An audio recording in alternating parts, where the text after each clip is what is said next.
Hello friends, welcome back to my channel. இன்றைக்கி நம்ம சேனலில் வயிற்று பகுதியில் சேரக்கூடிய கெட்ட கொழுப்பு தொப்பையை கரைக்கக்கூடிய எளிமையான குறிப்பு தான் பார்க்க போகிறோம். நிறைய பேருக்கு என்ன தான் குறிப்பு ஃபாலோ பண்ணாலும் ரிசல்ட் கிடைக்காது. ஆனால் அதை ட்ரை பண்ணி பாருங்கள், கண்டிப்பாக உங்களுக்கு ரிசல்ட் தெரியும். என்ன பண்ணலான்னு பார்க்கலாம், வாங்க வீடியோக்குள்ளே போகலாம். ஸோ இங்கே ஒரு சொட்டு நல்லெண்ணெய் சேர்த்துருக்கேன். ஒரு 5-6 வெள்ளைப்பூடு குட்டியாக இருக்கிறதுனால நான் ஒரு 5-6 எடுத்திருக்கேன். பெரிய சைஸாக இருந்தேன்னா ஒரு 5 இதுக்கிட்ட எடுத்துக்கோங்க போதும். இது நல்லா அதோட தோலோட கலரே கொஞ்சம் லைட்டாக ப்ரௌனும் பிளாக் கலந்த மாதிரி வரும். ஸோ அந்த மாதிரி ஆகிற வரைக்கும் நம்ம நல்லா இதை வறுத்து எடுத்துக்கலாம்.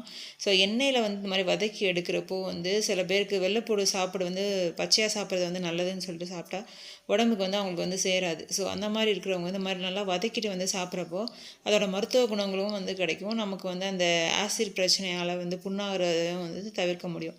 ஸோ அதுக்காண்டி தான் இந்த மாதிரி நான் செஞ்சு காமிச்சிருக்கேன். வெள்ளைப்பூவில் எக்கச்சக்கமான மருத்துவ குணங்கள் இருக்குதுன்னு உங்களுக்கு தெரியும். இது கெட்டியாக அப்படி கரையாமல் இருக்கக்கூடிய கொழுப்பை கரைக்கிறதுக்கு ரொம்பவே உதவியாக இருக்கும். உடம்பு எல்லா பகுதியிலும் ரத்த ஓட்டத்தை சீராக வச்சுக்கிறதுக்கும் இது ரொம்பவே உதவியாக இருக்கக்கூடிய வெள்ளைப்பூடை இந்த மாதிரி நம்ம நல்லா வதக்கிட்டு சாப்பிட்றப்போ அது நல்லா மருத்துவ குணங்களோட சத்துக்கள் நமக்கு கிடைக்கும். ஸோ அது நல்லா அது ரோஸ்ட் ஆகிடுச்சு பாருங்கள். ஸோ இந்த டயத்தில் ஒரு 2 நிமிஷம் அப்படியே வதக்கிட்டு இது எடுத்துக்கலாம். இதோட தோலை ஃபுல்லாக ரிமூவ் பண்ணிவிட்டு நீங்கள் காலையில் வெறும் வயிற்றில் இதை சாப்பிட்டதுக்கப்புறம் நல்ல வெதுவெதுப்பான தண்ணி குடிச்சிக்கோங்க. ஸோ அதுக்கப்புறம் ஒரு 1/2 மணி நேரம்க்கு அப்புறம் எப்பயும் போல் நீங்கள் குடிக்கிற மாதிரி டீயோ காஃபியோ குடிக்கிறப்போ நல்லா தொப்பையை கரைக்கிறதுக்கு ஒரு எளிமையான குறிப்பாக இருக்கும். ட்ரை பண்ணி பாருங்கள். அதோட நீங்கள் சாப்பாடில் கொஞ்சம் கண்ட்ரோலாக சில விஷயங்கள் பண்ணுறப்போ உங்களுக்கு ரொம்பவே குயிக்காக ரிசல்ட் தெரியும். அதை ட்ரை பண்ணி பாருங்கள்.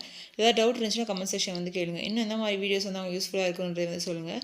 நெக்ஸ்ட் ஒரு இன்ட்ரெஸ்டிங்கான யூஸ்ஃபுல்லான வீடியோவில் பார்க்கலாம். பாய்.